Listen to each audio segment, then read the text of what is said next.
Universe से कोई चीज मांगनी नहीं है या कोई मांगने की आवश्यकता नहीं है। जिस भगवान ने हमारा ये शरीर रचा है, इस शरीर के अंदर हार्ट, लंग्स, किडनीज, लीवर, आंखें, कान, ये सब काम कर रहे हैं। जिसने ये मशीनरी बनाई है ना, उसको सब पता है हमारे बारे में। जन्म कुंडली के हिसाब से सबसे शुभ ग्रह गुरु का लगन जिस व्यक्ति का होता है, धनु और मीन, वो व्यक्ति भी, और जन्म कुंडली में जो सबसे अशुभ और पापी ग्रह माने जाते हैं जैसे मंगल और शनि, उसके जो लगन वाले व्यक्ति होते हैं जैसे मेष और वृश्चिक, मंगल प्रधान व्यक्ति, और शनि मकर और कुंभ प्रधान व्यक्ति, ये दोनों व्यक्तियों का सारे काम बनते हैं जीवन में, सारे ही काम होते हैं। उनको बचपन में स्कूलिंग भी मिलती है, वो कॉलेज भी जाते हैं, उनका करियर भी बनता है, उनका जॉब भी लगता है, उनको एम्प्लॉयमेंट भी मिलता है, उनका रिलेशनशिप भी बनती है, शादी भी होती है, बच्चे भी होते हैं, जीवन के हर एस्पेक्ट से वो गुजरते हैं। तो इसमें ऐसा कुछ नहीं है कि लॉ ऑफ अट्रैक्शन या बिलीफ सिस्टम को अपनाकर हम यूनिवर्स से कुछ स्पेशल ले लेंगे। यहां स्पेशल कुछ नहीं मिलेगा।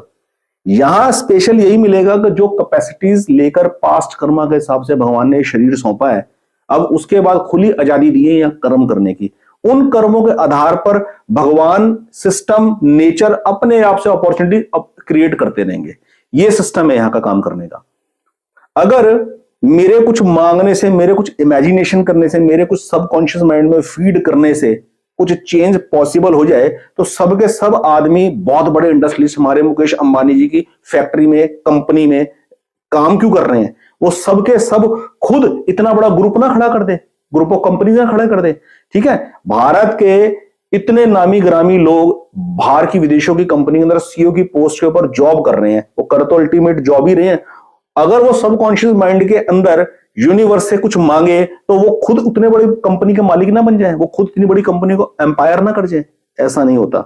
हम इस जीवन के अंदर ये जन्म जो लेकर आए हैं, एक खास यात्रा के लिए लेकर आए हैं। हर एक आदमी एक खास यात्रा के लिए निकला हुआ है। नदी में से एक पत्थर निकलता है, उसको तराश कर भगवान की मूर्ति वो रूप ले लेती है और उसके अंदर प्राण प्रतिष्ठा कर कर उसे भगवान की तरह पूजा जाता है, वो भगवान का साक्षात रूप हो जाता है।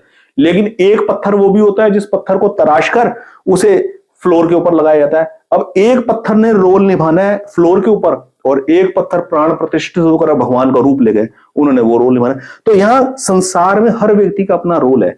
मेरे इन शब्दों से कोई इस बात का अंदाजा ना लगाए कि मैं किसी को डिमोटिवेट करना चाहता हूं या मैं नेगेटिव थॉट का आदमी हूं।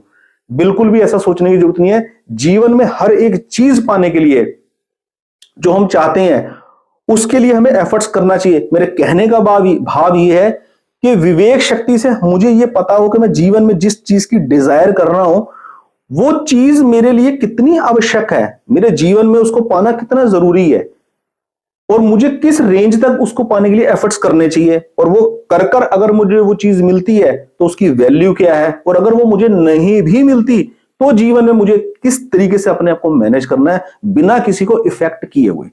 जीवन के अंदर मैंने ये एक रेखा, ऐसे एक ग्राफ के माध्यम से मैं आपको बताने का प्रयास करूंगा। यहां हम पॉइंट में मानते हैं जन्म 21 साल तक तो हम कॉलेज से ग्रेजुएशन कर कर निकलते हैं। 21 से लेकर 30 के बीच का जो टाइम होता है, ये होता है अपने करियर के ऊपर फोकस बनाने का, एम्प्लॉयमेंट का मेन। और जीवन में 50 वर्ष की आयु तक, ये जो 29 साल होते हैं, इन 29 सालों के अंदर ही किसी व्यक्ति को astrologer, vastu consultant, palmist, numerologist, law of attraction, subconscious mind, belief system, motivational speakers, इन सब की जरूरत पड़ती है। ठीक है, इन सब की जरूरत पड़ती है। उसके बाद 50 के बाद मैं नहीं समझता शायद कोई आदमी इसको यूज करता होगा। मैंने कुछ देखे हैं प्रैक्टिकली, कुछ एजिड लोगों को भी देखा है जो एस्ट्रोलॉजी में बहुत बिलीव करते हैं। अपनी 70-75 साल की उम्र के अंदर भी फैक्ट्री नहीं बिक रही, तो वो इस एस्पेक्ट से देख रहे हैं कि फैक्ट्री क्यों नहीं बिक रही। चलो एनीवे, पर मेन चीज जो है, अगर मेरे कहने का भाव यह है कि अगर व्यक्ति के अंदर विवेक की कमी होगी तो वो जरूर कहीं ना कहीं अपनी इच्छा की पूर्ति करने के लिए कहीं ना कहीं गलत आदमी के पास फंस सकता है। और जैसे जैसे जीवन में विवेक का स्तर बढ़ेगा, विवेक में वो आदमी स्थित होगा, वो उतना ही बाहर के आउटसोर्सेस से बचेगा, उसे सेल्फ डिपेंडेंसी आ जाएगी डिसीजन लेने की। ठीक है।